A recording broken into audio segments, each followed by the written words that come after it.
नमस्कार, आप देख रहे हैं आज तक न्यूज में हूं आपके साथ महफूज आलम। इस वक्त हम मौजूद हैं पटना में। एआईएम के जो विधायक हैं अख्तरुल इमाम साहब, हम उनके पास हैं और यहाँ जो वार्ड सचिव संघ का कुछ लोग आए हुए थे जो अपनी समस्याओं को इनके समक्ष रखा।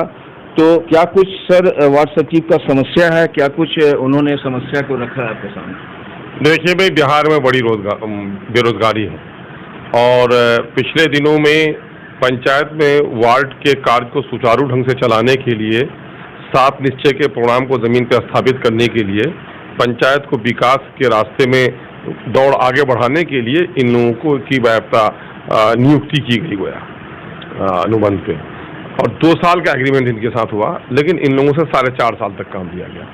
तो बेरोजगार नौजवानों की जमात को इस बात पर विश्वास होता है कि इस काम में सरकार को ज़रूरत है, हम सरकार का सहयोग कर रहे हैं और सरकार हमसे काम भी ले रही है। तो एक आशा जग जाती है कि भाई जब इसमें ज़रूरत है ही तो हमको परमानेंट किया जाएगा। लेकिन इलेक्शन में तो इलेक्शन होता है, जो लोकतांत्रिक व्यवस्था है, इलेक्शन होता है प्रतिनिधियों के लिए। इलेक्शन में वार्ड के मेंबर साहब हारे या जीते, मुखिया जी हारे या जीते, लेकिन ये तो परमानेंट सेटअप है, इनको नहीं हटाया जाना चाहिए था। और नतीजा हुआ कि इन लोगों को हटा दिया गया है और तकरीबन 1.25 लाख जो बेरोजगार नौजवान हैं उनके भविष्य के साथ खिलवाड़ हुआ है। तो मैं समझता हूं कि ये सरकार ये पढ़े लिखे नौजवानों के साथ खिलवाड़ बंद करे और ये 1.25 लाख लोग हैं जिनकी वाजिब पंचायत में ज़रूरत है। आज के दिन में डेटा कलेक्शन का मामला हो, पंचायत में बहुत सारे काम हो और पंचायत में अनपढ़ लोगों की बड़ी तादाद है, चाहे जाति सर्टिफिकेट का हो, इनकम सर्टिफिकेट का हो, बच्चों की पैदाइश और मौत का मसला हो, सरकारी योजनाएं हैं, गाँव के अनपढ़ महिलाओं को जिनके शौहर बाहर में, कोई न कोई एक सहयोगी ज़रूरत है और ये लोग उन तमाम तर काम में लोगों के सहयोगी साबित हो रहे थे। तो ऐसे लोगों को तो रखना चाहिए और ऐसे लोगों को हटा देना।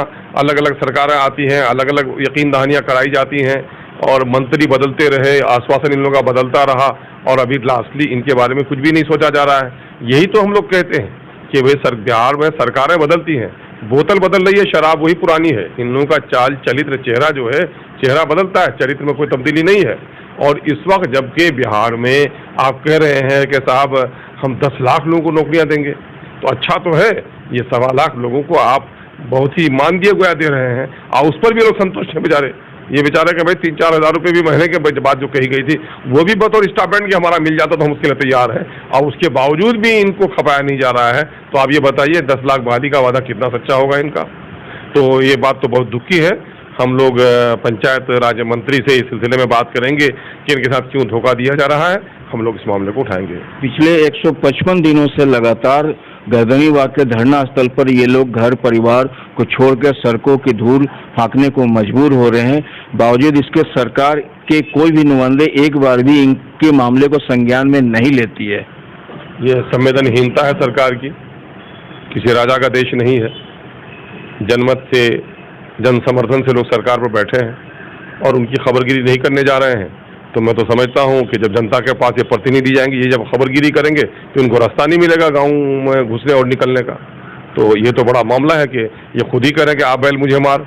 ये जो 1.25 लाख परिवार है, ये 1.25 लाख परिवार अगर बिहार में सड़कों पर आ जाए और जहाँ सरकार के प्रोग्राम हो वहाँ खड़े हो जाएँ तो इनकी दशा दिशा तो पूरी हिल के रह जाएगी। इसलिए सरकार को चाहिए कि फौरी तौर पर इनका मामला हल करे। और ये संवेदनशीलता का प्रतीक होता है कि जो लोग अपनी मांग को लेकर आए, सरकार अपना कोई प्रतिनिधि भेजे, सम्मानजनक तौर पर जो आश्वासन देना हो सकता है आश्वासन उनको आश्वस्त करना चाहिए था। ये बिल्कुल अनदेखी तो डिक्टेटरशिप है कि आप रोइए मेरे दरवाजे पे, मैं सुनने वाला नहीं हूँ। ये राजतंत्र का लक्षण है, लोकतंत्र का लक्षण नहीं है। ये वार्ड सचिव संघ के लोगों को एमआईएम से एक उम्मीद जगी है और उसी उम्मीद के तहत यहाँ पे वो लोग आपसे मिलने आए हैं। तो क्या लगता है कि एमआईएम इनकी बाजू को मजबूत करेगी? नहीं, एमआईएम भाई देखिए, सवाल ये पैदा होता है कि हम उठे ही हैं शोषितों, वंचितों, पीड़ितों और जिनके साथ अन्याय हो रहा है उनकी वकालत करने के लिए। तो हम तो अपनी मकदूर भर वकालत करेंगे, हम लड़ाई लड़ेंगे। हमने साथियों को मशवरा भी दिया है कि आप सीनियर लॉयर से बात कीजिए आखिर किस वजह से आप लोगों के साथ धोखाधड़ी हो रहा है। क्योंकि बिहार सरकार की कानठी के लिए ज़रूरी है कि जब तक कोर्ट की कानठी नहीं होती है उस पर ये काम करते नहीं है। तो ये उधर भी करें और जहाँ तक जो उन लोगों ने अपना जो मांग पत्र दिया है, मैं इस पर विभाग के मंत्री से बात भी करूँगा। वार्ड सचिव संघ के लोग जो हैं अब उब चुके हैं आश्वासन से, और अब जो है वो धरना स्थल पे ही आत्मदाह करने को मजबूर हो रहे हैं। उनको क्या संदेश देंगे आप? नहीं, उनको तो हम देंगे कि संयम के साथ अपनी लड़ाई लड़िए और अपने संगठन को मजबूत करके लोगों की उपस्थिति और बढ़ाइए, क्योंकि लोकतंत्र में लड़ाई सिर्फ संगठन के बैनर से नहीं होती है, संगठन में कौन लोग शामिल होते हैं वो भी देखा जाता है। यह आवाज़ और तादाद दोनों देखी जाती है। आवाज़ तो ये लोग लगा रहे हैं, लेकिन इनकी तादाद पूरी नहीं आ रही है। इनकी तादाद को कम से कम सड़कों पर उतारना चाहिए।